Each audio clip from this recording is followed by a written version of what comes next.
Orange, orange, orange, orange, orange, orange, orange, orange the world. Aha. Orange, orange, orange, orange, orange, orange, orange, orange, orange the world. We taking a stand, everybody all over the world, ending violence against women and girls, regardless of age, background, or education. We bringing an end to this abomination. Must our mothers or sisters be the ones to die? We saving the world when we change the paradigm. Respect your mother, your sister, and your daughter too. Respect for every woman is what we must do. Orange, orange, orange, orange, orange, orange, orange, orange, orange the world. Aha. Orange, orange, orange, orange, orange, orange, orange, orange, orange the world. Orange is the color for a peaceful world, a brighter future for all women and girls. So fund, refund, prevent and collect. Orange the world with love and respect. Take action now, it's time to unite. Part of a global plan to do what is right. Ending violence by 2030 begins with you and me and advocacy. Orange, orange, orange, orange, orange, orange, orange, orange, orange the world.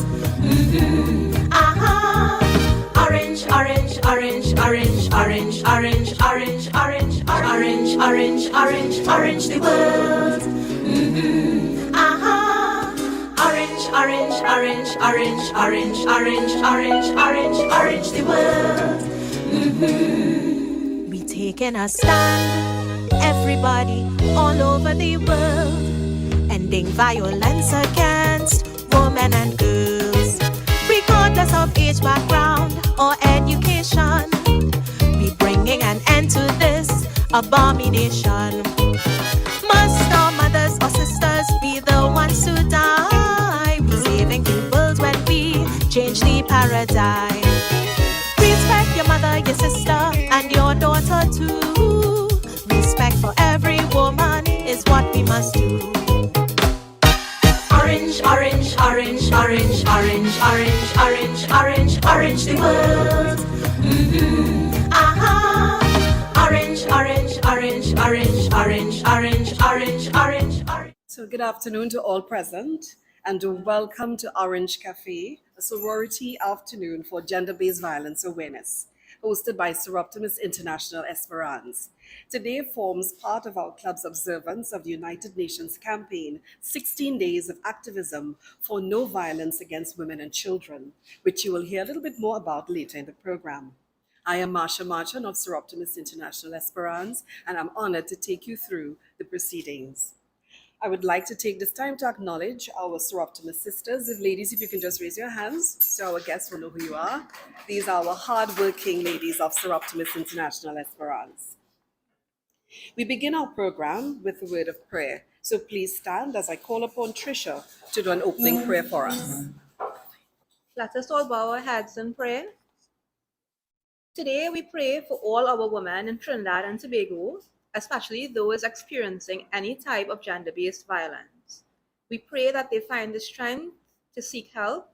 We pray for the wisdom of friends and officials to help bring that help and protection to them. We pray for the many men in our country who themselves are confused. We pray that they find healthy ways and avenues to cope with the various issues, and for those who may be experiencing gender-based violence themselves. We pray for right and just relations between all people, so that together we may transform and overcome violence in all its forms. Amen. We acknowledge the members of our head table. And again, you'll get to meet them a little more intimately a little bit later on. First of all, apologies from Superintendent Claire Guy, Alleyne. She is trapped on the highway at the moment due to the inclement weather, so she will be joining us shortly. So we'd like to acknowledge Mr. Marcus Kissoon and our feature speaker, Onika Mars. To formally welcome you, I invite the president of Soroptimist International Esperance, Gemma Casimir Redman. Thank you, Marcia. And good afternoon, everyone. My task is a very simple one, to greet you on this wonderful evening, and I look forward to listening with intrigue to our speakers. This afternoon, we gather to address a critical issue that affects too many lives: domestic violence. Domestic violence is a complex issue that affects individuals and communities worldwide. In Trinidad and Tobago, CARICOM, globally, domestic violence remains a significant concern.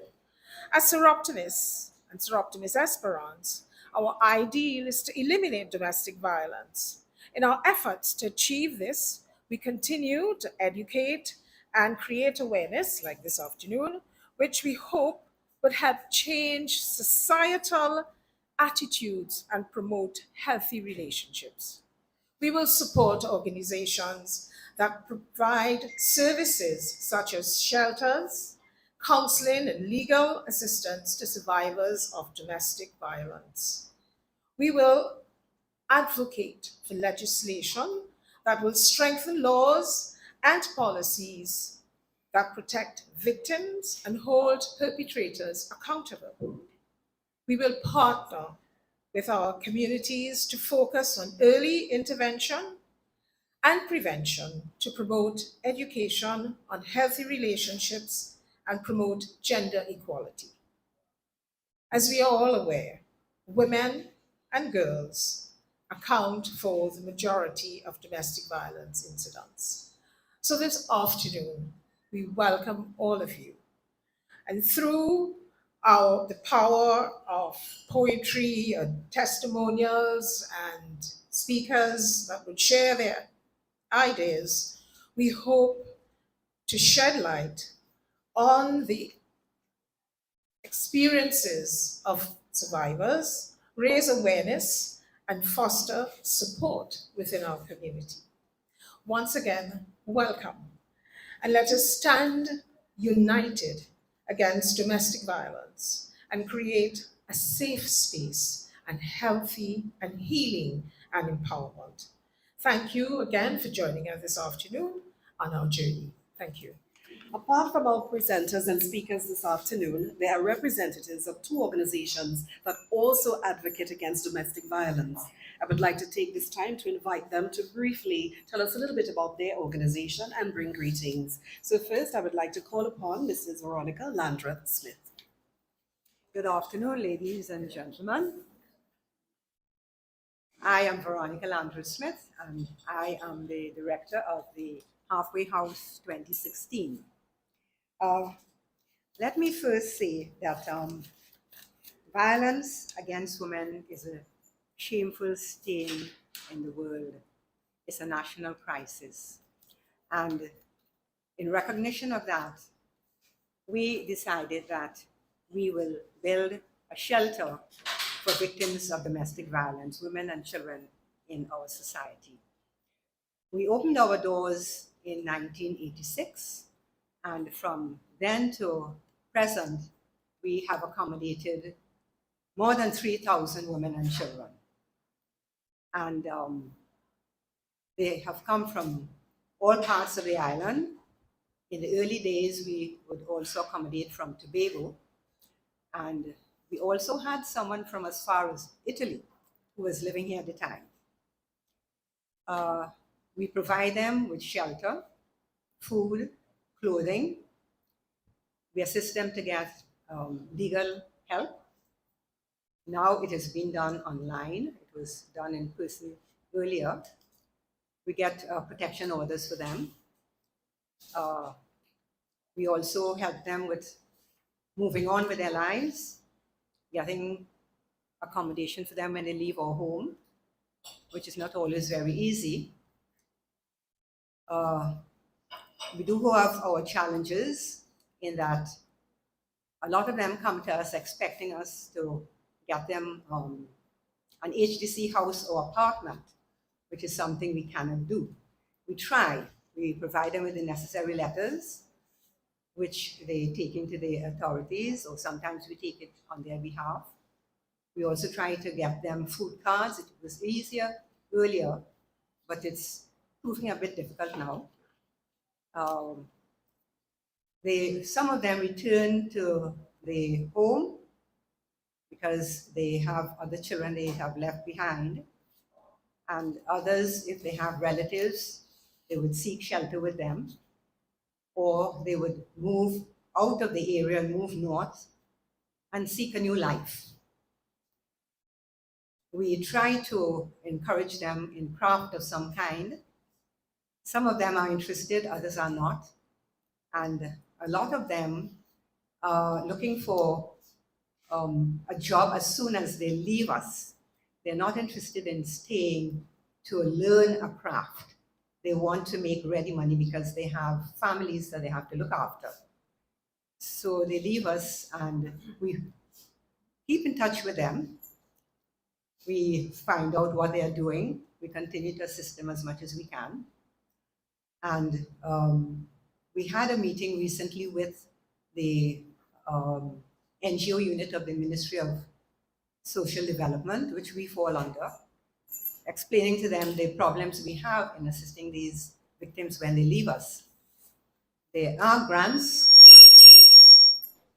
that we can access, but as explained to us, there's a means test and everything takes time. So those who have applied for food grants and for rental assistance is taking quite a while for that to come through. In the meantime, one family that we were able to get housing for, the grant has not come through from the government as yet. And the landlord is threatening to put them out, which is unfortunate. We assist them with first month or second month's rent in some cases until they can get on their feet. But we keep in touch with them to make sure that everything is okay with them and their families. We provide, of course, counseling, which is very important. That's one of the first things that we do.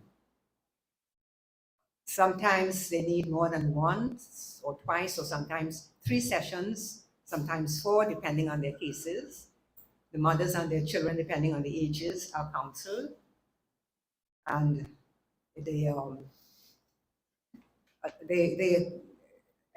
must say that they express gratitude that they were able to access counseling because it has helped them considerably in their lives. Some, unfortunately, as I said, return to the home of the perpetrator, and on many occasions they would call and ask if they can come back because things did not work out as planned, despite promises that everything will be okay with them. But we try our best to assist them as much as we can. The food grant, or I should say the food card, takes a while, and if they don't live too far from us, we would provide them with meals until the food card is processed. Most landlords do not want to be a part of the grant because they know that it takes a long time, and so it's a problem then getting housing for these women.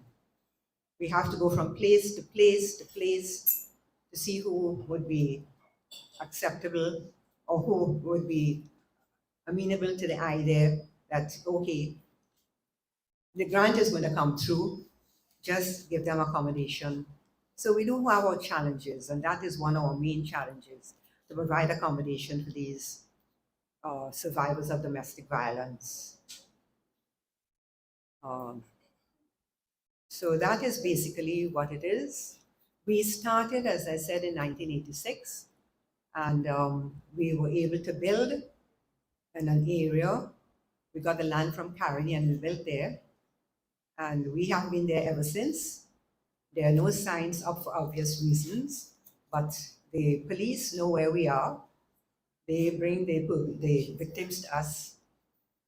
So we get our referrals from 800 SAVE, we get from the police, from social workers, and we house these victims of abuse.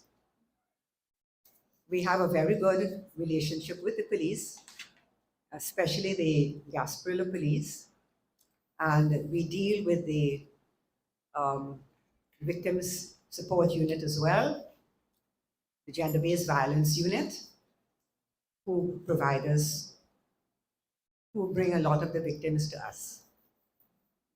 So that's more or less what we do. But we have to try to work together to end domestic violence in our society. And it really starts from the home. Proper parenting is a great help here. Yes. Any questions anybody would like to ask of the halfway house? Next, I invite Ms. Sabrina Mowlah-Baksh. Thank you. Members of Soroptimist International, President and members of the head table, the usual suspects in our fraternity, Inspector Claire Guy Alleyne. I often tell I don't know who's following who, because everywhere I am, she is, and everywhere she is, I am. Board member of CADV, Mr. Marcus Kissoon, Vice President and Director of CADV, Ms. Onika Mars. Thank you very much for the invitation to be here this evening and this afternoon as we continue with all kinds of activities to promote and address this very vexing thing that we are dealing with of gender-based violence. I don't know if many of you all know, but CADV was instrumental in two major things, and that is our founders, Diana Mahabir Wyatt and Radhika Seth. They were the first two who founded the first two shelters in the country, inclusive of the shelter, one in San Fernando and one in North. And I am very pleased to say that these two shelters have been through it all, and they are still the best functioning shelters in the country today. And out of approximately, when I joined CADV about 5 years ago, there are about 10 shelters. Now that's been whittled down to about 6 functioning shelters as a result of inadequate resources. Medina House had to close down completely and a couple others. So we are thankful for people like you who just help us to continue the fight. Another important piece of history is that our past president, Roberta Clark, was one of those women who were responsible for starting this global 16 days of activism, Caribbean woman. And so when we see this global campaign, we think it's something originating out of the UN and an important agency globally, but of one of our very own Caribbean women who stood as president of our organization, started this global campaign. So I think we really do some important work in Trinidad and Tobago and in the Caribbean. And so the Coalition Against Domestic Violence was founded in the early 1980s, and it was started so that there can be a response to this issue of domestic violence. We probably would all know that 1 in every 3 women in this country have reported experiencing at least one form of gender-based violence, of domestic intimate partner violence. I was fortunate there were 2 national surveys done, one in 2017, done by funded by the IDB. I was part of that, and there was a qualitative study done by the IGDS under Dr. Gabriel Hussein, which I was also part of the research team. So I know this thing inside out. My story started when I was around early 20s in a community in Tableland when I started working even as a volunteer. And I went to this community and I saw this house barricaded. And after a couple of occasions, I asked the people, why is that house always closed up? And why am I not seeing anybody in that house? They said, well, if you only knew. The woman was locked in the house when the man left. No windows open, no doors open. She could not talk to anybody. And so apart from growing up in a community of violence, that was one example, over 25 years ago, of the extreme cases of DV that women go through. And that woman, no neighbor could have helped her. She was locked in there. If any emergency happened, she was stuck there, and the perpetrator left her there. Anyway, here I am, umpteen years later, work as the general manager of the Coalition Against Domestic Violence. And we work around 3 areas. The first one is the provision of psychosocial support services, where we provide free counseling, legal support, and we have a social worker that does case management for over 50 clients a month. Last year alone, we provided support for over 500 women.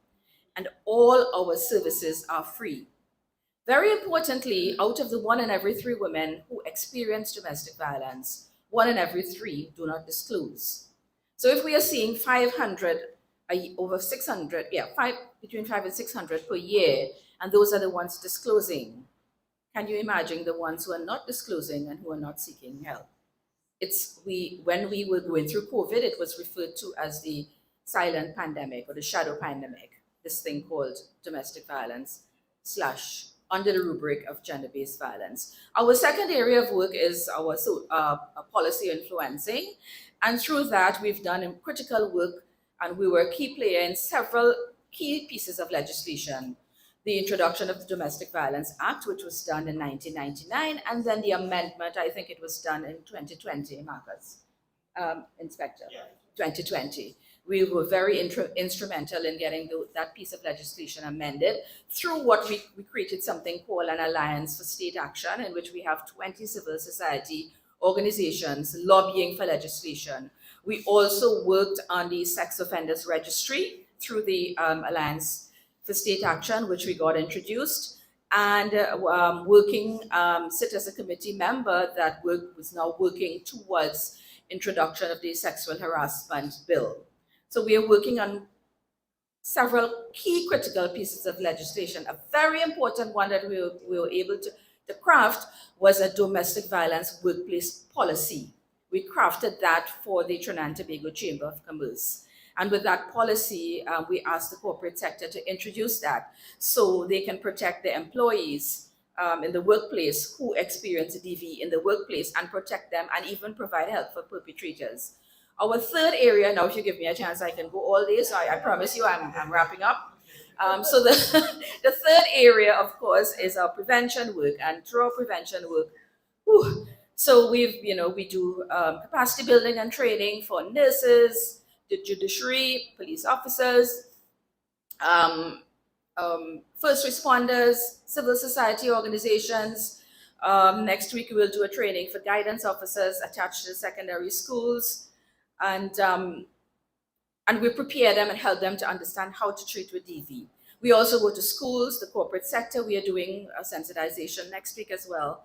For NIPDEC, we've done for Trinidad and Tobago Mortgage Finance. Some of the major companies, we go every year to Massey to speak to them, to speak to their supervisors and so on, helping them to say, listen, this is what you look out for. If you see it, this is what you do. And so our prevention work spans the length and breadth of Trinidad and Tobago, and so it's a pretty exhaustive, and we've reached thousands through our prevention program. And so I will end here. I know there is a battery of competent speakers. I remain available for any questions after. I've walked with some brochures, which I have in a basket under the Christmas tree. And so please feel free to help yourselves to some of the brochures. And if you need more, I'd be more than happy to make it available to you. And I also remain available to chat if you want me. If you're in a space that I can do some outreach, that I can come in and do some work and some capacity building, I'd be more than happy. Thank you so much for the opportunity, everyone. Thank you so very much, representatives of the Halfway House and the Coalition Against Domestic Violence. Thank you for being the voice and a refuge for those who are unable to do so for themselves. Thank you for the work that you do. As I mentioned at the beginning of the program, this event is but one of the activities in our 16 days of activism for violence against, non-violence, I should say, against women and children. To tell you a little bit more about some of our initiatives, past and present, in this campaign, please welcome our Advocacy Officer, Rabbia Khan.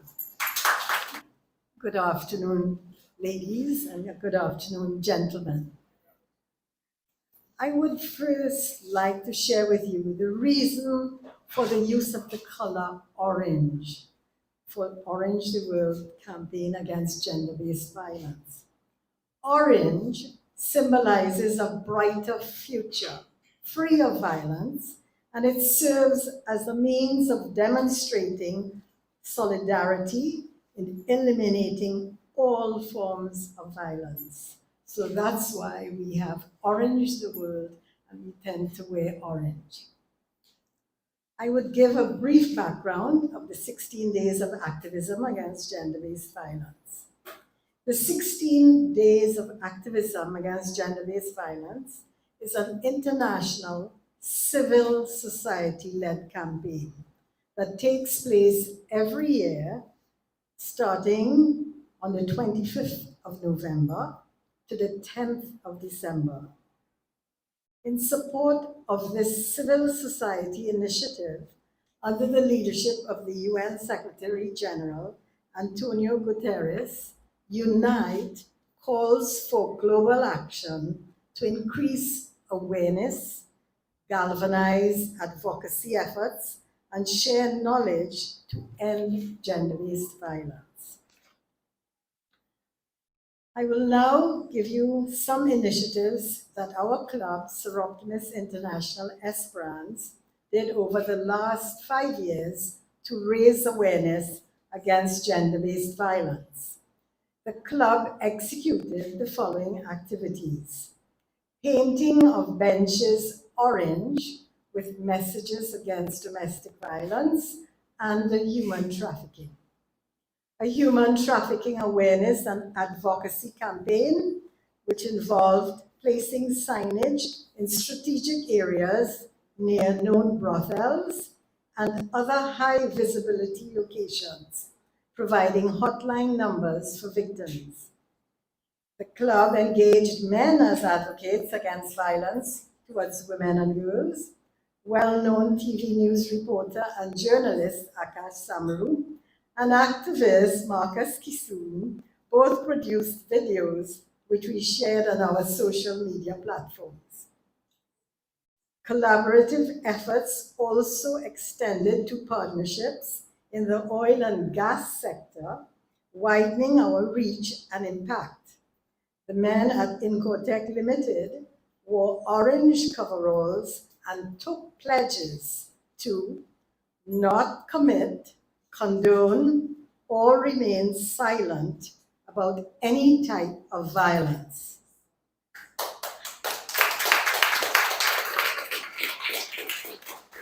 Our Soroptimist sister lawyers, Senator Jayanti Lachpedial, Renil Ramlal, Trisha Dasrath, and Farah Abdul, provided online legal advice for women victims of abuse. So those are just some of the activities that we have done. So why Orange Café? Why do we have this? This is our 2023 initiative to commemorate the 16 Days of Activism Against Gender-Based Violence. This year, the campaign theme is Invest to Prevent Violence Against Women and Girls, and focuses on the importance of financing different prevention strategies to stop violence from occurring in the first place. Today, we hope to promote dialogue, awareness, and support for domestic violence victims and survivors. Our keynote speaker, Ms. Onika Mars, is a survivor whose presence and story will lend a powerful voice to inspire and give hope to other victims. Our key advocacy objectives to raise awareness aligning with this year's theme are as follows: to invite everyone here today to be an ally in preventing violence against women and girls by taking a stand publicly. Many women suffer in silence due to stigma and shame. Do not be a bystander. Often we know or suspect abuse and do nothing.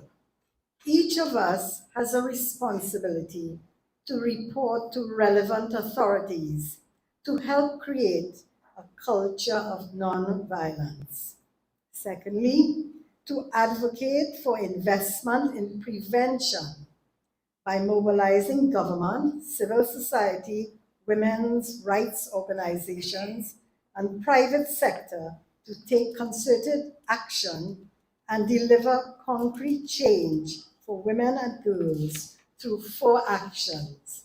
These actions I got from the Generation Equality Action Coalition on Gender-Based Violence. 1, strengthening laws and policies and increasing resources. Scaling up evidence-driven prevention programming.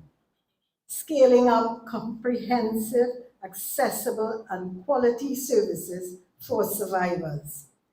Increasing support and resources to women's rights organizations. Ladies and gentlemen, violence against women and girls is preventable. This 16 days of activism campaign, be part of the change. Be part of this prevention movement. Thank you. Thank you so very much, Rabbia. And in case you're wondering, so why 5 years? Why wouldn't they do anything before? Soroptimist International Esperance turns 5. We celebrate our 5th anniversary as a club on the 9th of December. So therefore, for our total existence, we have been devoted to this work and more. And I'd like to take a moment to please invite you to visit our social media pages. Our communication officer, Marilyn Lala here, doubling as our sound engineer. She is second to none. She ensures that everything that we do is posted, and I think we need to give her a round of applause. So please, as she would say, like and share. Thank you so much. So we move on to our first guest speaker. Our first guest speaker is a gender and child justice activist who has worked alongside the women's movement for over a decade. He holds a Master of Science in Gender and Development Studies from the University of the West Indies and a Master of Arts in Women and Child Abuse Studies from the London Metropolitan University. Presenting on the types of gender-based violence, please welcome Marcus Kissoon. Because I want people to understand that gender-based violence isn't an act itself, right? It is a concept. It is a way in which we understand the way things happen to people. And usually there are groups of people who are marginalized, who lack resources and privilege, right? And those are the ones who are usually affected by gender-based violence. Now, firstly, in order to understand gender-based violence, we need to understand gender. Quickly, who knows what gender is? Right? No, right. Gender is a concept that helps us to understand relationships. How men experience the world, how women experience the world, how children experience the world, how migrants experience the world, how LGBT folks experience the world. It's a relational understanding. And we all don't have the same relationship with the world. I, as a man, have particular privileges that women don't have, right? Women, in particular situations, have more privilege than other women, and they experience the world differently. Women experience the world completely different from men. Now, I need to put this disclosure out here. I'm not speaking on behalf of women. My duty here is to bring information collected as a scientist, as a social scientist, the experiences of women, and bring this information forward. And doing my duty as a man, as a scholar, and as an activist, right? So I'm not speaking for women. I am just taking the experiences of my sisters and my mothers prior to me and bringing it here as we think about solutions moving forward. So we know what gender is, right? We know people experience these things differently. So gender-based violence are the violence and the experiences that people face based on their gender, where they're positioned in the world, right? If we were to just think about geography for a second, what part of the globe women experience the most violence, or the most visible forms of violence and the most oppression? It's usually global south, right? If we look at places like India, Africa, the Caribbean, the experiences of women there are noticeably different from women in the global north, which is Europe, Canada, the US, etc. So automatically we start to see how there's a relationship with where you're positioned, and those spaces are usually spaces that were once imperialist, that they were once colonized, that they were once robbed identity and culture and religion, right? So we automatically start to see how people relate to the world differently, yeah? If we were to look at the way particular skin colors and hair types were, for example, used as a barrier for employment. And we still see it today when certain children of certain hair types are ridiculed and prevented from graduating from top schools in Trinidad because of something as simple as hair. Something that we cannot control. So we start to see the relationship, and that is gender. Right? Gender isn't just about women. It isn't just about the battle between men and women. It isn't just about the LGBT community. It's about the relationship. Right? Let's start outside and come in. Some of the forms of gender-based violence that we may be privy to or we don't. Have you ever heard about breast ironing? Some of us may not. You're not allowed to answer any questions. Right? Neither you two. Or Miss Dialson, you're not allowed to answer anything. Right? Breast ironing. And I want you to hold on to the information here that I'm giving you because you have homework to do as well, right? So, breast ironing is where when girls reach puberty and their breasts start to develop, adults in the community would hot these planks of wood and these planks of stone and rest it on the breast to prevent developing. The rationale behind it is that when 12 and 10-year-olds and girls develop breasts at all different ages, right? The minute they start to develop breasts, they put these hot planks of wood on it to prevent it because they say the breast is what causes rape. Breast is what causes rape. When we all know differently, bodies and clothes and body types and hair are no excuses for sexual violence. But yet in some cultures, they think that this is what they need to do to prevent it. Because of course we can't address the key issue because it's very uncomfortable, which is the perpetrators, which is the predatory culture, right? Another one, you're all familiar with female genital mutilation, which is the removal of the clitoris, and the clitoris is the pleasure zone of women. And in some parts of the world, they say that in order to prevent women from leaving and cheating on their husbands, they remove the clitoris as another way of policing and controlling women's bodies and sexualities. All excusing who? Who gets excused in these two processes that we just discussed? Perpetrators, usually men, right? It's okay to say that, right? So we've noticed that the response to gender-based violence has always been a responsibility of who? The women, right? In the Break the Silence project, right, headed by Professor Rhoda Reddock, who's also on the board of the CADV, we found that in child sexual abuse, society felt that it was the mother's responsibility to end the abuse. It was the mother's responsibility to know who she was bringing home. We don't ever know who we have in our homes until something happens, right? That's just the culture of predators, right? They will never declare who they are immediately. But we live in a society that still thinks that girl children, whether male or female, and mothers are responsible for ending this. We have no language around holding perpetrators accountable for what they have done. So all of the work of the women's movement and highlighting stories that we're about to hear gives us an idea of the experience that they have. But it isn't the response to the problem. We have to look at the cause. We have to look at who gets excused from committing these forms of violence. If we were to look inward now, the Coalition Against Domestic Violence serviced 500 and probably plus clienteles of in the issue of domestic violence, right? The Break the Silence highlighted that there's 1 in every 8 adults is walking around who's been affected by child sexual abuse, right? That means 1 in every 8 has had an experience of unwanted touch, non-consenting sexual activity, unwanted pregnancy, unwanted penetration. There's a research done in 2003 that all children under the age almost 42% of children under the age of 10 said that their first experience was forced. Right? So we need to understand that this is a gendered issue, and this is why we have 16 days of activism against gender-based violence. Now, the reason why the issue is taken up by women is because women make up majority of these numbers. Right? Female genital mutilation, rape, sexual assault, majority of it are affected by women, and majority of the perpetrators, the Children's Authority report highlights almost 90% of the perpetrators of child sexual abuse are relatives unknown to the child and are men.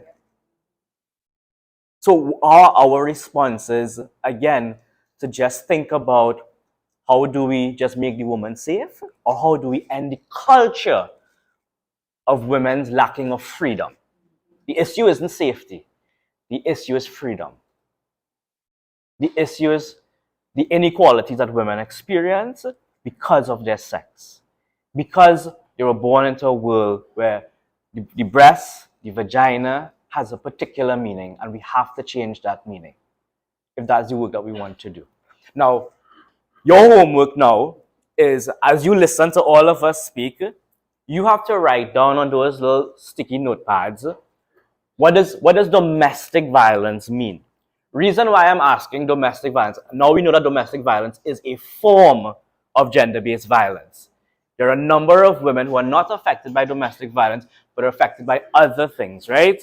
But we need to sometimes focus on something, and domestic violence is a problem in Trinidad and Tobago, right? We need to understand from you, what do you understand by the term domestic violence? Reason being is when I was having this, and I'm wrapping up, when I was having this conversation with Miss Khan, she was taxing her brain. What could we do? What could we do? Because I personally felt like we were doing the same things over and over, and we weren't seeing the results that we want, which is the end or the eradication of violence against women, right? And we were talking and we were unpacking, and we discussed that so she said, could you come and talk about the different forms of domestic violence with us? And I said, sure. And I said, let's even push the boundary even further. Let's talk about the ones that we don't really unpack. And we had agreed that no one talks about economic abuse in the ways in which we look for in terms of sexual and physical and emotional and verbal abuse, because those are things we could see. We're a very visual state, as we're here in the art cafe, right? We're very visualized people, and if we don't see images of trauma and abuse, then automatically it doesn't happen, right? And it becomes easier because the way the mind works is that nobody wants to face trauma, nobody wants to face pain. It's just a defense mechanism. So the less we know, the easier we could go through our life. That's why I said this conversation is going to be uncomfortable. We have to talk about the uncomfortable. So we agreed that, and I advocated that, could Soroptimist International invest in some very basic research for us to understand how the women of Trinidad and Tobago experience the economic part of their domestic violence situation. What it would require is a small survey of about 20 to 50 women affected by domestic violence currently and in the past, asking them how things like finances, moving through the bank system, having access to money, having access to public transportation. And why I say public transportation, because if I were to bring a list of what people say economic abuse is, it would be from the global north, right? But that same survey that Sabrina spoke about, one of the narratives was an Indo-Caribbean woman at the age of 53 that said her husband went to the taxi driver stand and told them, threatened them, to do not drop her to work. Isn't that a form of economic domestic violence? And that would never be in a checklist if I were to bring a checklist for you. Hence the reason why I'm sitting here today to advocate to you, Soroptimist International. Please invest in some basic research, which I'm willing to do pro bono, right? That we could understand economic abuse, create narratives and the understanding of what this checklist for economic abuse looks like, so that people like my sister here from Gender-Based Violence Unit has something that is local, that speaks to the women of our communities, right? So that when they go in to do the work, they know that they have sound research to help us identify this non-visible form of domestic violence, which is the economic abuse. So my job here is to share with you what gender-based violence is, how women in Trinidad and Tobago experience it, and to advocate for a new response, or to add to the response, which is research and understanding economic forms of domestic violence. With that, we strengthen the response of the police, we strengthen the policies, because there's nothing that mentions economic abuse or identifies it.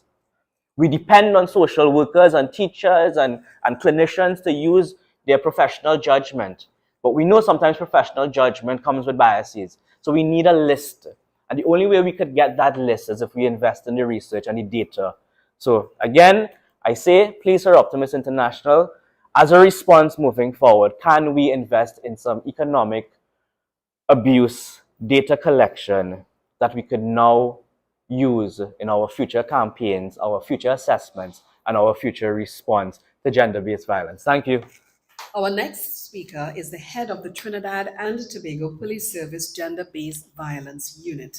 To tell us more about the unit and its services, please welcome Superintendent Claire Guy Alleyne. I want to get into the meat of the fabric. Now, I'm so happy that I'm seeing men in the room. I am happy because in order to solve this heinous act that is happening in our society, that is tearing away the fabric of our families, our workplaces, our streets, our roads, private places, public places, we must have our men in the conversation. We can't just bash them alone. Yes, the statistics have shown that men are mainly the perpetrators. Yes, but we have men who are actually suffering domestic violence as well. So the fight is, let's get rid of violence totally from off the table, right? I am the head of the Special Victims Department, and this department amalgamated the Gender-Based Violence Unit, the Child Protection Unit, and the Sexual Offences Unit within the Trinidad and Tobago Police Service. Persons may ask, another unit within the organization? But the reality is, the Trinidad and Tobago Police Service, we were not looking good a couple years ago when it comes to domestic and gender-based violence. Now, I love the TTPS, I'm part of the organization. But in order to solve problems, we have to be frank, we have to be candid, and we have to be honest. The commissioner decided in 2020, the commissioner and his executive, they decided, let us form this specialized unit to deal with these heinous crime. And I think that was a blessed day in Trinidad and Tobago as well as the TTPS.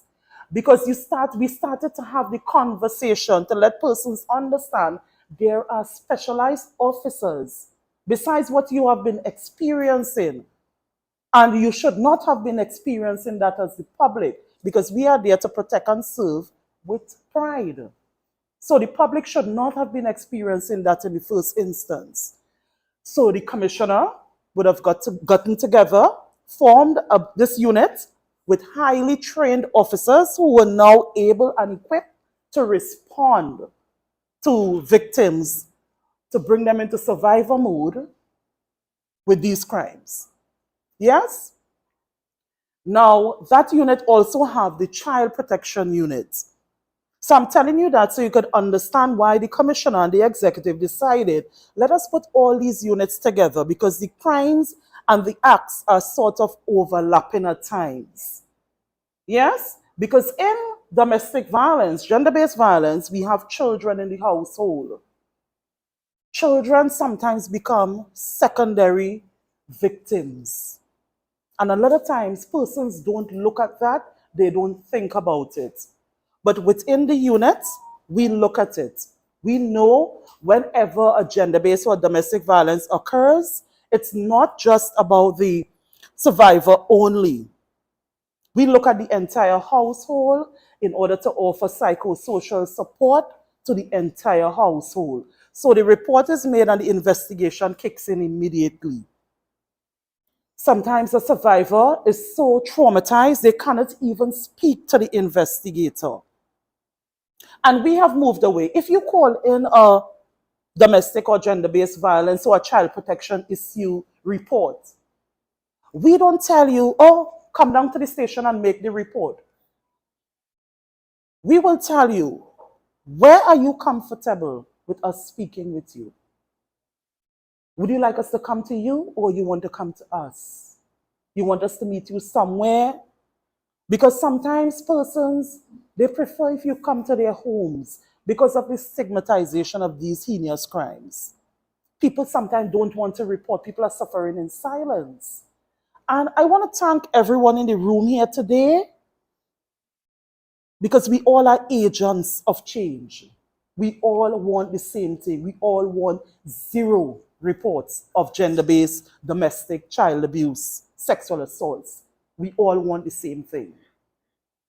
And we have to create spaces where persons who are suffering with these crimes would want to come forward and make the report, would want to come forward and seek help. We want to create an atmosphere where it's non-judgmental. You know, you're working in an environment, you must create that atmosphere where a colleague who is suffering with these heinous crimes must be able to say, you know what, let me talk to somebody, let me go by Miss Onika.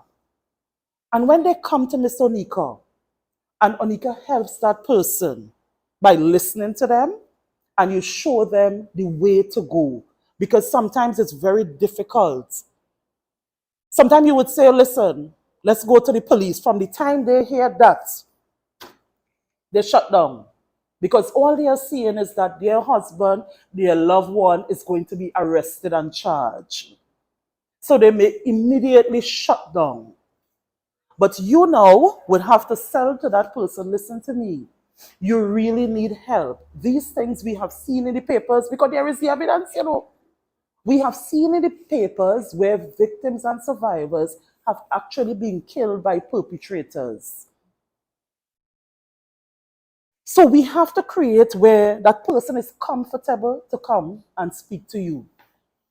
I have seen other persons on the other end as well, who the survivor would have spoken to, they get very angry. Now I can understand, because when I got into this business, I just wanted from the time you come and tell me somebody lash you, I want to go and grab them by the neck, bring them in the station, charge, arrest and charge. But we need a lot of things in Trinidad and Tobago based on our laws. We have to get a statement. And remember what I said before, sometimes that survivor is so traumatized that survivor cannot speak. We have to offer them that psychosocial through the victim and witness support unit within the TTPS. And sometimes I have seen after that occurs and the survivor comes back to the investigator, you swear it's a brand new person. That person is now willing to cooperate with the investigation, give a statement, visit the scene, do the medical, and everything to have that perpetrator taken to court and charged. Now that is, after the person is charged, that is not the end of it at all. We do welfare and checkups. Because within the TTPS, we have an issue with follow-up. The work is so much. The work is so much within the TTPS and what is going on. Sometimes police officers, they do good work. But like I tell them, if you do not call back the client and you say, hey, nay, way, they don't even know. Sometimes you have police officers doing investigation, arrest and charge the perpetrator. And you know they forgot to call the victim and survivor and tell them, here's what, you know I arrested so-and-so for robbery, rape, child sexual abuse, whatever it is. They would have arrested, they would have done good work. But they do not call and follow up. At the Special Victims Department, we actually have that as a official TTPS register that must be updated whenever you do it. So we supervise and ensure that that is done. Whenever the officers are out on other inquiries as well, ever so often they would pass at the homes of survivors and perpetrators just to ensure that everything is taking place, if there are orders in effect, that the orders are not being breached and that kind of thing. When they make reports as well, police officers assist in applications for protection orders. We assist with escape plans. We liaise closely with Cadivi, Miss Sabrina Bola. We don't sleep at all. When in this business, no time for sleeping. Sleeping is very close to death.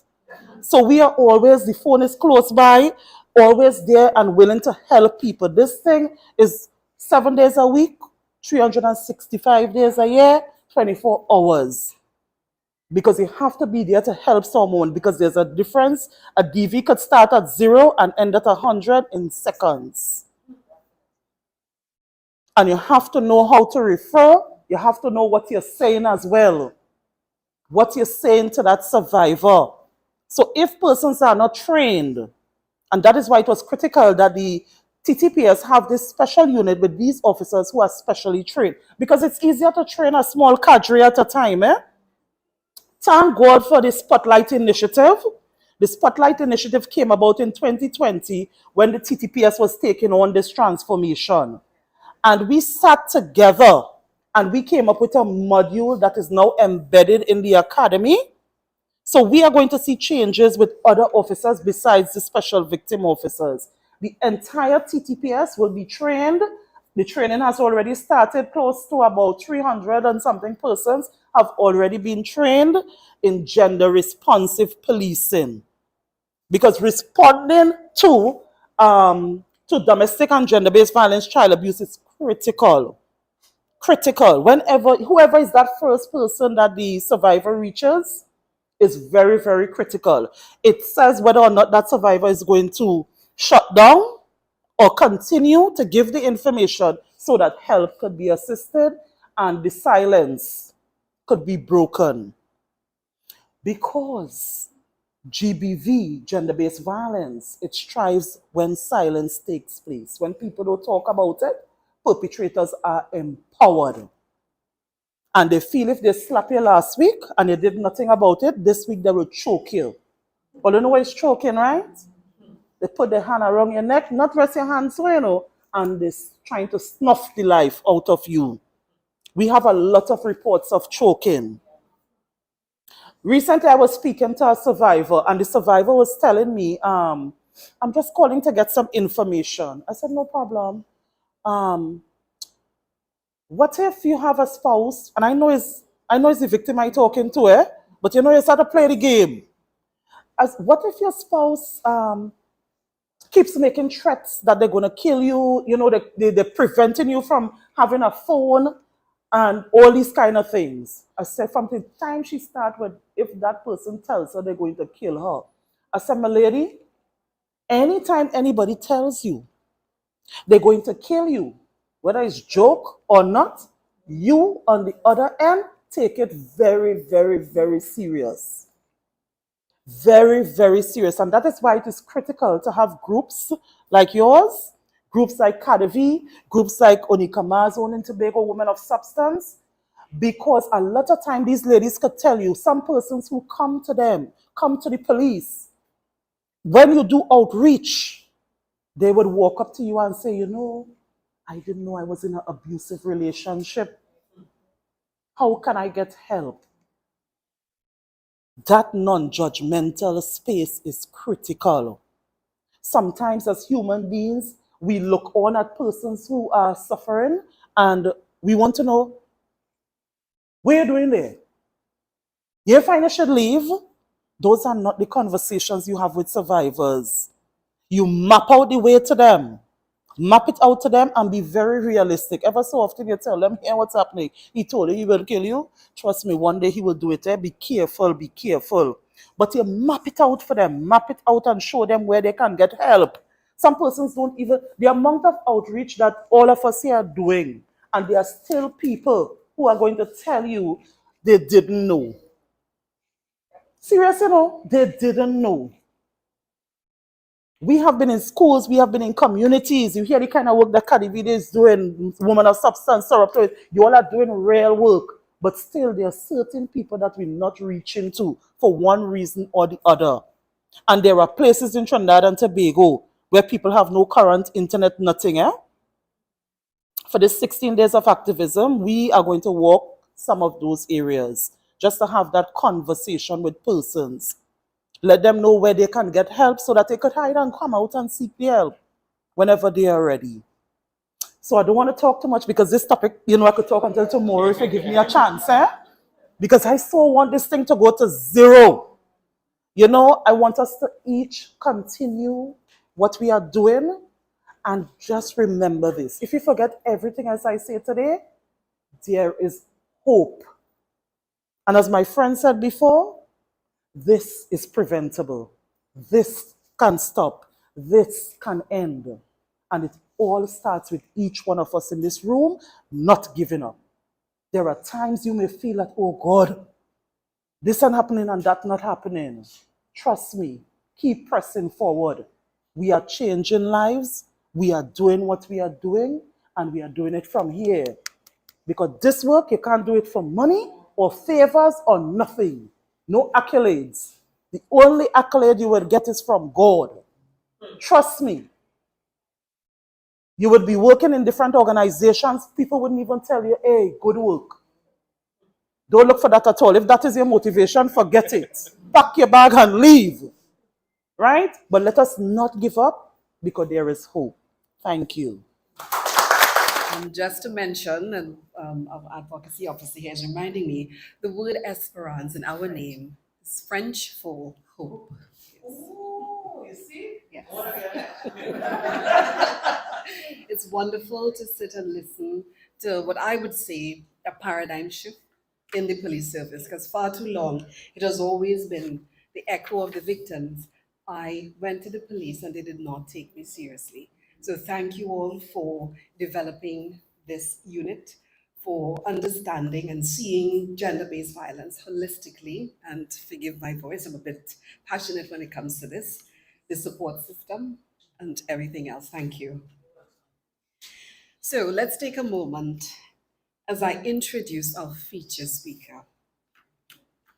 A survivor of domestic violence and abuse, now a committed domestic violence advocate, she motivates, informs, and empowers victims and survivors and reminds them that they are bigger than the abuse they experienced and that they are not their struggles.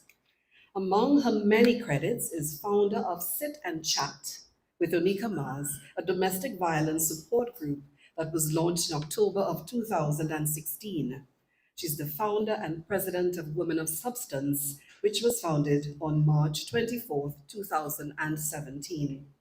In 2019, her hard work and dedication was recognized as a national award winner, receiving the Medal for the Development of Women Gold.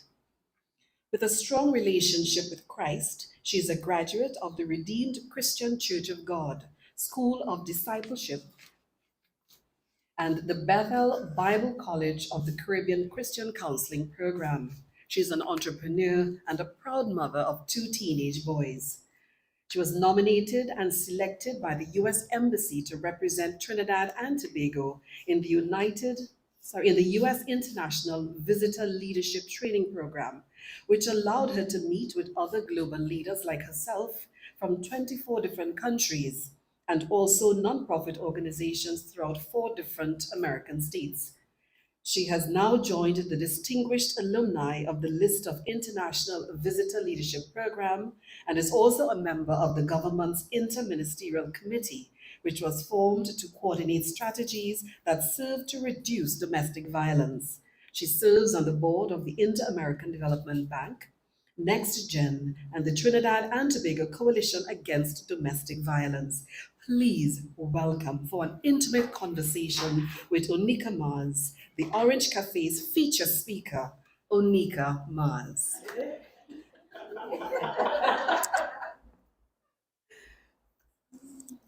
So you may wonder, why is Onika putting on her lip gloss in the midst of this intimate conversation? Is it that she's vain? Is it that the driver got to her home late Is it that she just arrived on that flight from Tobago? It's none of the above. It is that I am one of those three that Sabrina spoke about. It is that because domestic violence and abuse is about power and control, there was a time that I wasn't allowed to wear not even lip gloss. And it is something that a lot of us may take for granted, because I know that as we got up, many of us are wearing our lipsticks and our makeup. And there are many who wish they could have, but they can't. I celebrate 15 years of freedom from that abusive relationship. That day was November 10th, 2023. I was happy to celebrate 15 years of freedom and celebrate life and life in abundance. Yeah?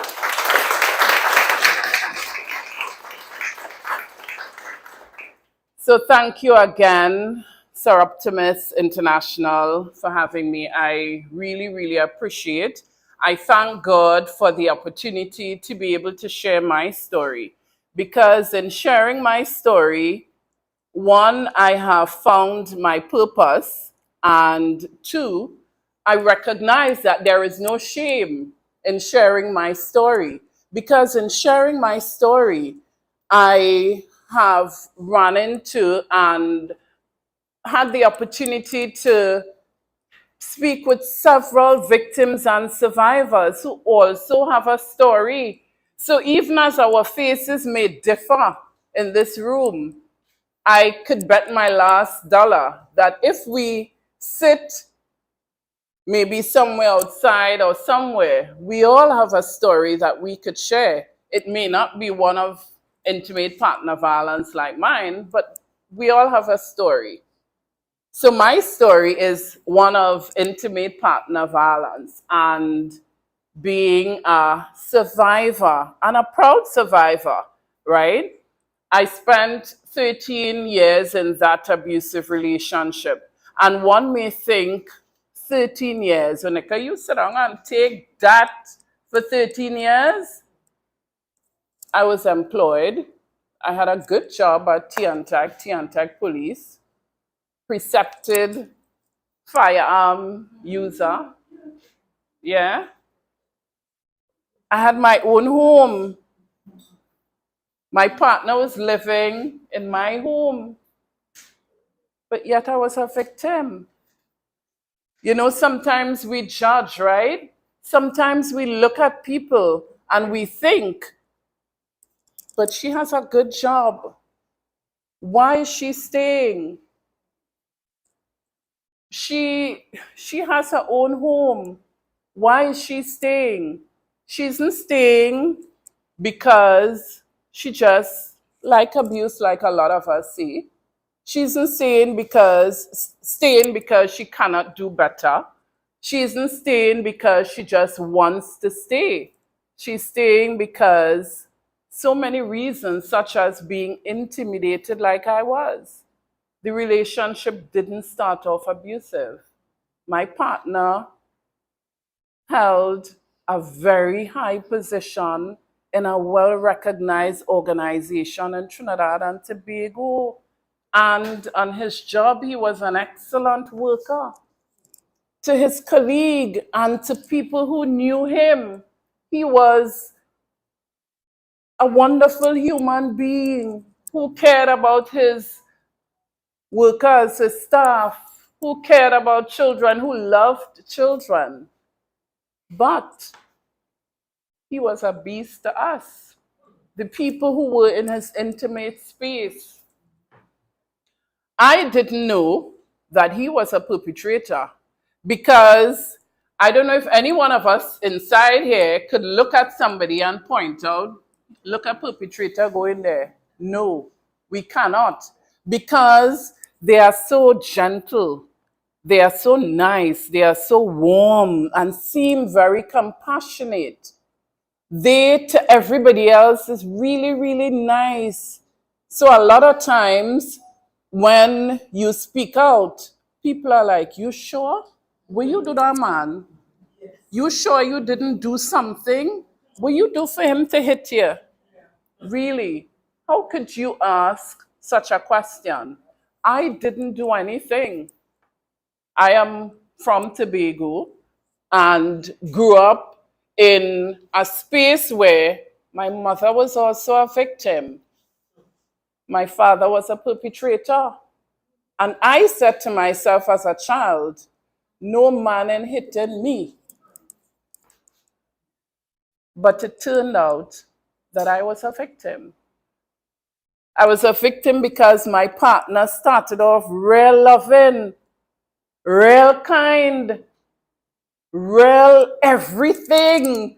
This man calling me a million times. Every minute he calling, what you doing? How you going? Everything good? And I didn't understand back then that that was a red flag. I thought that I was getting real attention.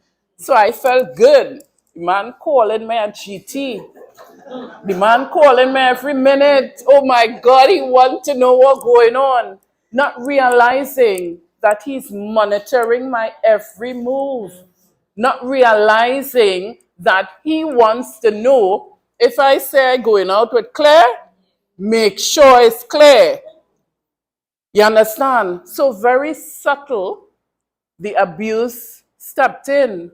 I was living in my own house in Malabar, and to date, I cannot tell you that we ever had a conversation about agreeing to live together. I don't know when it happened. He just moved in. He started visiting. We were going out. We were, and I don't even know when we started living together. I don't know. We didn't agree. So you just move in. But I felt that I was in love. So I accepted. And I felt like, yeah, this man promised everything. I don't know what poverty is. I don't know what lack is. But I accepted this man who promised that we would get married and we would have children and all the fancy things, because abusers are crafty.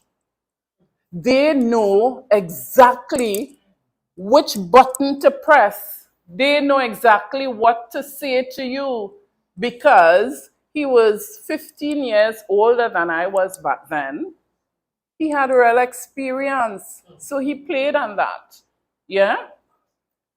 So I got into this relationship with this handsome young man who I felt was my knight in shining armor. Real handsome. And he felt he was the best thing after Crusoe's sliced bread, because that's what we have in Tobago. Yeah? He felt he was the best thing. So we were living, well, I'm living in Trinidad, and we started going out, started dating. And at that time, I worked at NHA, well, now HDC. So I worked at the Maloney office. So this man is coming, visiting, and my supervisor is saying, Onika, you know that man from somewhere? And I saying, but, my supervisor will realize that I am dating. We mean if I know this man from somewhere, getting to know him. Yeah? And my supervisor asking over and over. And I saying, but he kind of out of place. What he mean by asking if I know this man from somewhere, getting to know him? Yeah? Not understanding that my supervisor knew him. My supervisor knew of him. But he just didn't know how to tell me, Onika, run. Because as women, we are so emotional. And we feel, everybody has a desire for love. Yeah? So we feel, okay, the man telling you everything you want to hear. And you feel this is it. There's nothing anybody could tell me. So he was very careful. So, of course, he didn't say anything more than ask the question over and over. And of course, by my response, young little attitude, he backed off. So we got into the relationship. We got into a relationship. And he was real nice. I got gifts. I got to eat in the best restaurants in Trinidad because I was used to that kind of life. I knew I never knew what poverty or lack was like. Coming from Tobago, coming from, I would say, a good life.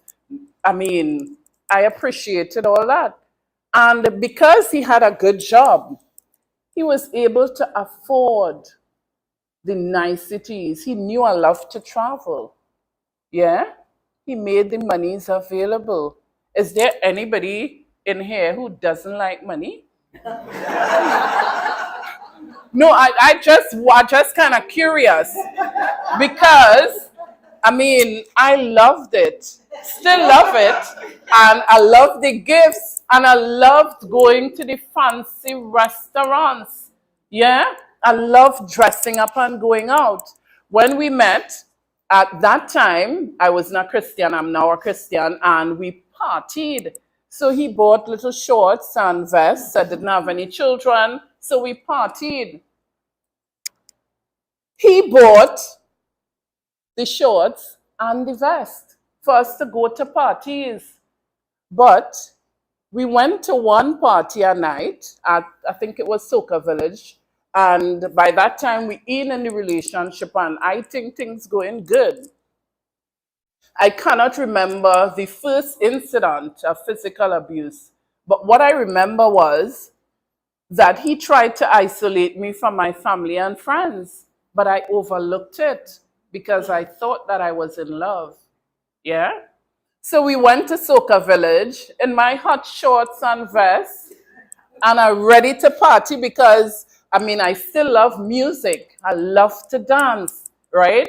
So, Soca Village, Carnival Fete, see my friends from Tobago. And one of my friends from way back in school came and said hi to me. He knew the guy, and he talked to him normal. And when he walked off, he said, admit to me that you like him. And I say, my school friend you're talking about? Like family friend? He say, here what telling you admit. I said, no, because I don't like him like that. We just friends. And remember I tell earlier, I don't know when we started living together, right? Because it wasn't an agreement. We didn't plan it. We didn't discuss it. So we live in together, and he's saying to me, he's accusing me of being with this guy. Poor thing, the guy and I never had that conversation. He was actually my sister's boyfriend, ex-boyfriend. And when he spoke to the guy really nice. When the guy walked off, the bacchanal started. Not in terms or in context of the carnival fete. Right? So he started accusing me, just like he did prior to that night, accusing me of being in a relationship, wanting to be with the guy. And I'm like, but if I wanted to be with him, I knew him before I knew you. So, as my sister's ex, so I don't understand it. Anyway, he started slapping me on my leg and, accusing, and I'm saying, boy, listen, I don't have any interest in that guy. The slaps escalated because he felt that I was not admitting. We had to leave the party. And it was physical assault from Port of Spain to Malabar. One would think after that incident, Onika gone because Onika house. But remember, in love. And remember, as women, we emotional. Remember, as women, we feel that we could fix everybody. We feel that we could make it work. And it's the realities because we live it. We see it every single day. So we got home and it was pure chaos because it was licks like rain. Yeah? That was one incident. Continuing the relationship because after that, he real sorry. He apologized. And he will never do it again. Yeah? And remember, I tell all you I like money, right? And I like nice things. So the jewelries came, even though he set up somebody to thief them back after. Yeah? So I forgave him and I continued. Then a child came, first child. And the Saturday before my son turned 4 months, my first celebration of Mother's Day, I found out that my son has a sister born on the same day with him. You think that is something that would have make me take my child and run to Tobago, right? But he was sorry again. And I didn't leave. Because not only did it move from verbal abuse, it moved to physical abuse. But I stayed because I was ashamed. Because, I mean, big, tall Tobagonian, strong Tobagonian, everybody know Onika to be strong. I was ashamed. And we have a society that is very judgmental. We have a society who would look at each other, especially amongst women. We tend not to offer that support. Yeah? So because I was ashamed, I stayed, he apologized, all the stories. I in America making my son, the other girl in Trinidad making her, so children born on the same day. Yeah? You think that's abuse? Of course it is. There's another incident. I still continued because I could fix it. I could make him change. I am Onika Mars. I could make him change. I could continue to love him. I could continue to prepare his meals just like my mother did for my father. I would continue to ensure that his clothing is well done, well ironed, clean and everything. I continued, I persevered because, you know, when we talk about resilience, another meaning for resilience is woman. Yeah? So I stayed and then another child came. Yeah. And one may say, Veronica, I mean, after one child, physical abuse, verbal abuse, infidelity, you make a next one? Yes. Because I was living in my own house, living with him, and things happening. Yeah. So a second child came. 2 children.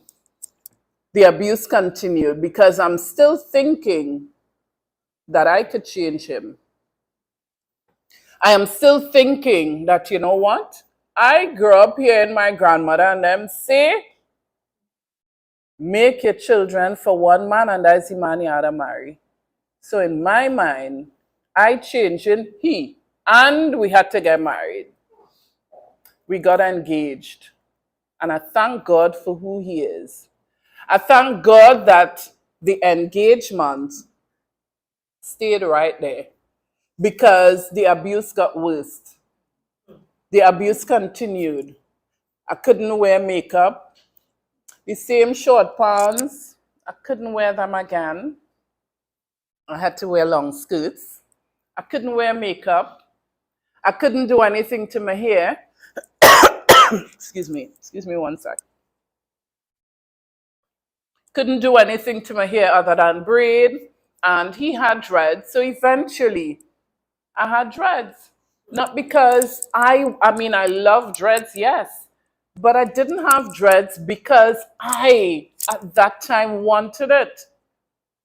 I had dreads because he had dreads. And I was almost coerced into growing dreads, not understanding that, listen, this man was so manipulative. And I eventually lost who Onika Mars was. Yeah? So I did everything that he wanted me to do without even realizing it. So he drops me to work. He would call 10 minutes after where? But he'd now drop me to work. But he checking up. Yeah? If at that time when I worked at Maloney, we would have gotten paid like every fortnight. So on Friday of the fortnight, when we get paid, we would go to Trin City Mall or go to Tunapuna. And I remember one time I went to Tunapuna with my coworker, and she heard me on the phone saying, but I didn't plan. It's not like if I planned to go with Peggy. I didn't plan. And she's hunching me and saying, Onika, girl, you're setting up yourself. Stop. And I saying, but it's not, listen, I'm not lying to you. And I didn't plan with Peggy. I didn't plan. And he's going on and on because he's accusing me of lying. I had plans to go to Tunapuna to meet whoever and going on and on. Came off the phone and Peggy said to me, Onika, you need to stop. But remember, in love. And I want to give every information possible to the man I'm in love with and the man that I live with because I feel obligated. Yeah? The experiences were numerous. There was one time I went to Tobago. And the plan was for us to go to Tobago together, right? And he had to work. But I insisted that I go into Tobago. You meet me going to Tobago on a weekend. My parents still there. I'm going to Tobago. Now, when we just started, every time I'm going to Tobago, he is there. And I didn't see it as anything. I just thought, well, going to Tobago, my partner want to be there with me. I didn't see it as anything. That weekend, I went. He had to work. As he went to work, I took a taxi and went to the airport, went to Tobago. Of course, he was upset because you're not listening to me, you're doing your own thing. I came back. I went this Saturday, came back the Monday morning. When I came back, all my shoes were packed in the refrigerator. Yeah, and it's sounding crazy. Yeah. All my shoes were packed in the refrigerator. And I was like, how this man could pack my shoes in the refrigerator? And when I asked him, he said, ain't your foot hot? Well, I will cool you down. These are realities that women face on a daily basis because we hear the stories, we hear the experiences, and a victim doesn't have a look. Nobody knows who is a victim, who is we don't know because a lot of women are suffering in silence. One would think that after all those situations, all those experiences, I would leave. I didn't leave because I could change him. And my grandmother say, once you make children from a man, that's the man you have to get married to. So that's my plan. I want to get married. I could change him. Not understanding that, you know what? He has to be at that place where he recognizes that he has to change. He wants to change because he has a problem. Another situation. The children are small and he got to a place where, well, he was very unfaithful. One Friday night, it was month end, And he insisted that he was going out to hang out with his friends. And I was there saying to him, oh God, I mean, wait till the children fall asleep now. And he insisted that he go in and say, oh God, just let us just play with them. And in 2 twos, they would fall asleep. And, you know, you could go. The children were inside and we walked outside in the garage.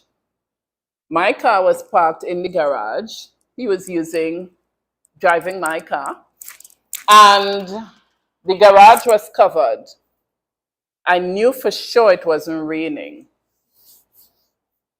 We were there, me pleading, me begging. I'm not ashamed to say I was begging him to stay until the children fall asleep. I begged. And he kept insisting, he going to come back. I'm coming back just now. And he kept touching me and saying, oh God, I'm coming back just now. Don't get no horrors. And I said to him, don't touch me again. And remember, abuses about power and control. How dare you tell me don't touch you? You are my property. And when he touched me, I bat away his hand.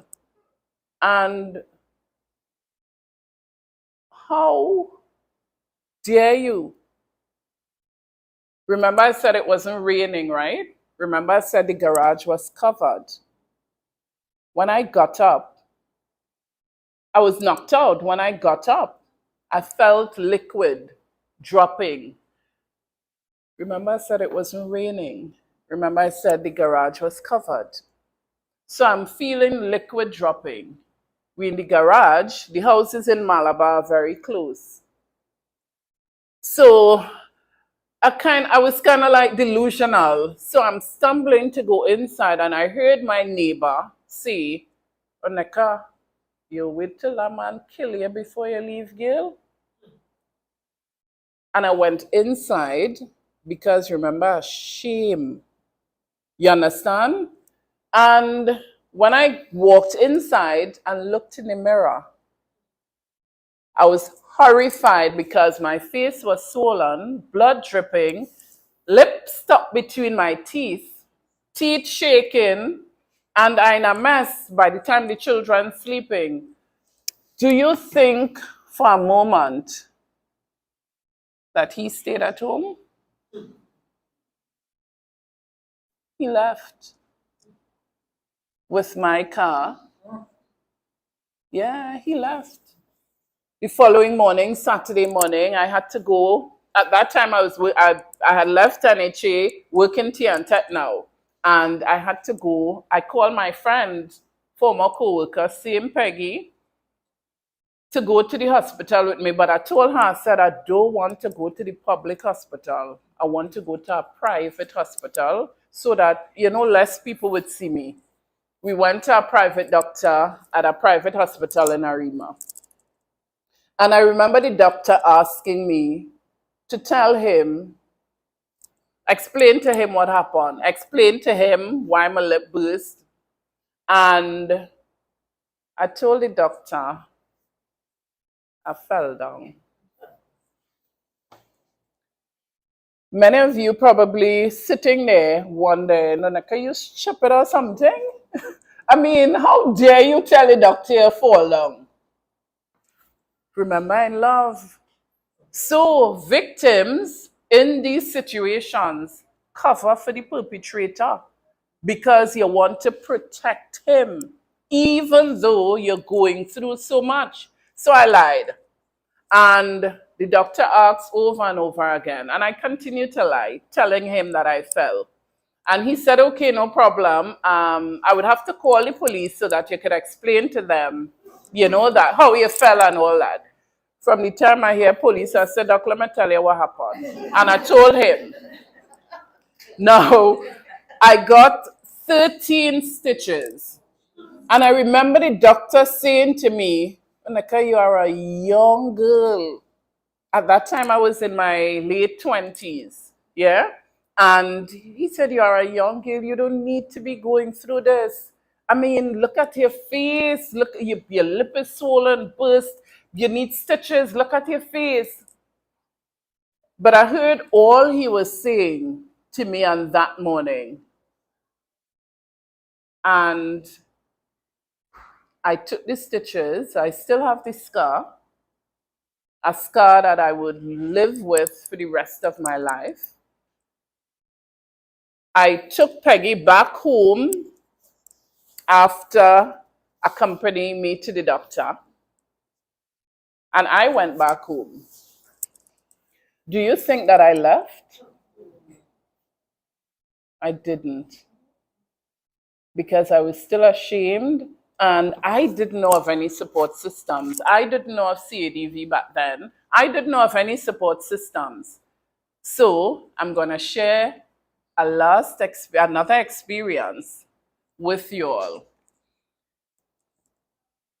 After that experience, he was sorry.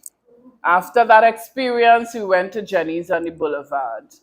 After that experience, I got a bureau with both of us initials on it. After that experience, he promised that he would change. And I was excited because this is what I want, a man who changed, a man I want to get married, settle down. He continued with the abuse. One morning he came in 2 o'clock after getting into the habit of coming home 2 o'clock on mornings because he was unfaithful. He came home that morning and the children were asleep, of course, and he said to me, this is it. So in my mind, I was saying, yes, finally, he should just go. He realized he living in my house, so he going. So I said, okay. I said, one of the things that I will do is make arrangements for you to be able to spend time with your sons because I want you all to have a relationship. I said, so I will make arrangements. When everything calmed down, I will put things in place so that you could see your sons, however we arrange it. I just want you to be able to see your sons and your sons have a relationship with you. He said to me, with all the expletives, what arrangements to see children you're talking about? Your mother and them will come from Tobago and find all your body parts scattered in this house. And when the police comes, they will not find me alive. At that very moment, I said, God, this is between me and you here. I said, God, you had to deliver me alive because I have my children to live for. And my grandmother always said to me, if it's one thing, your mouth kind of hot, but you could pray. So I prayed silently. And I made a promise to God. I said, God, if you deliver me alive from this situation, I promise him I would serve you with everything within me. God, who is God all by himself, delivered me alive because here I am. God allowed him to call his sister, to tell his sister what he was about to do. Who answers their phone 2 o'clock in the morning? She did. She crept outside so that her husband wouldn't hear the conversation. And she pleaded with him until 6 a.m. That I know was God. And here I am today, a survivor. I finally built the courage. I had to run away with my children to Tobago. I remember asking him to leave. That was a whole disaster. We could talk about the experiences from now till about next year, 16 days of activism. And it was drama, but he left. But not without using the company unmarked vehicles to stalk, to harass, to do everything possible. I applied for a transfer, explained my situation to my then supervisor, applied for a transfer, applied for custody for the children, and skate out to Tobago. Left Trinidad with 2 underwear each for me and my children, my tea and tech uniform, went back home because my mother said, come, because if anything happens to my grandchildren, I don't know, the police would pick me up instead of him. Yeah? So I went back to Tobago and I decided that, you know what? I mean, God spared my life. I had to do something. This time I don't know nothing about, I didn't know the dynamics of domestic violence and abuse. All I know is that my father used to beat my mother. This man beating me. I had to survive because I have my children. I went back to Tobago and I said, you know what? I would start all over again. I went back to Tobago 2018, November 10th, the day before my younger son turned 4 years old. So I left when my children were 4 and 5 years old, respectively. So I thank God that He allowed me to live so that I could share my story with Soroptimists and many others so that I can become also an agent of change, because now there is no shame in sharing my story, because I want women to understand exactly what domestic violence and abuse is. I am very, very passionate about what I do because I lived it, not because I read about it in a book, because I lived it. So my life is an open book, and I continue to thank God for turning my mess into a message. I thank you. Strength. There's so many adjectives that we can put towards you. We too thank God that you are here. Thank you for opening your life and your experiences with us, for opening so that we can break that stigma and that silence. Thank you. We really do appreciate you. And I think for once, I think I'm out of words. I think I want to say we love you. Thank you for coming all the way from Tobago to share your story, your life, your victory with us. Thank you.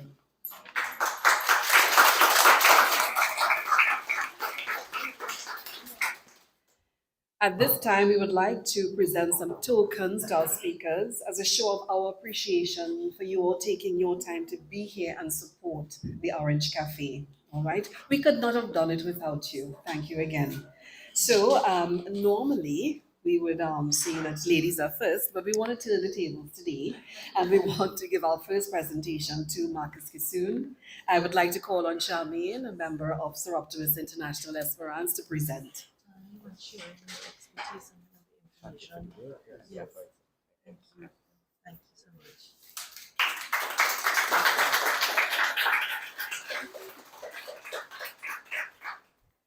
Our next presentation is to Superintendent Claire Guy Alleyne, and I call on Farah. My friend.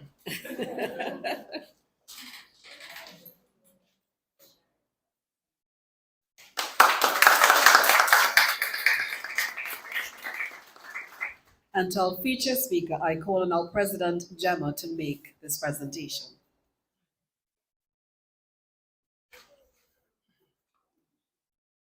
Like Charmaine, I am lost for words, but I really, really admire your resilience, your strength, and your no shame to share this with us. I really feel that, we see it in choir because we have so many women here. My dream is to have a room filled with men and women to share your story. And you know what? We're going to make it happen. We're going to make it happen. With your support, all of our support, with our 27 members, I am committed today. We're going to do that survey. Yeah? Yes. And we're going to do all in our power to make sure that relationships are fixed, because that is where the problem is. Yeah. So thank you all, and thank you, Onika. Thank you for your story, sister. Thank you. I'd like to ask both Gemma and Onika to please remain and just come forward a bit as I call on Rabbia. Part proceeds of Orange Café is being presented to Women of Substance, and of course, Onika is the founder and president.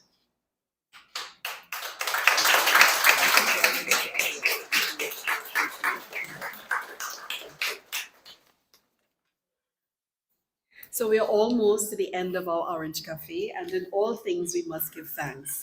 To close us with a vote of thanks, please welcome Anela, another member of SI Esperance. All protocols observed, esteemed guests, ladies and gentlemen, members of the media, Sister Soroptimist, good evening. Today, as we conclude this impactful gathering in solidarity with the 16 days of activism to end violence against women and girls, I stand before you grateful and inspired. Our sincere appreciation goes to our distinguished speakers who have generously shared their expertise and experience. Mrs. Veronica Landreth-Smith, thank you for shedding light on the invaluable work of the Halfway House. Ms. Sabrina Mowlah-Baksh, your efforts with the Coalition Against Domestic Violence are commendable and truly impactful. Mr. Marcus Kissoon, your insight into the types of gender-based violence is crucial for understanding and addressing this pervasive issue in Trinidad and Tobago. Your commitment emphasizes the importance of actively engaging more men in the campaign against the end of violence against women and girls. A special thanks to Superintendent Claire Guy Allen from the Trinidad and Tobago Police Service Gender-Based Violence Unit for your dedication to combating gender-based violence. Your commitment is integral to fostering a safer society. We extend our deepest appreciation to the remarkable Onika Mars, an embodiment of strength and unwavering resilience. Onika, your journey from survivor to founder of Shangri-La, a safe space in Tobago, serves as an inspiration to us all.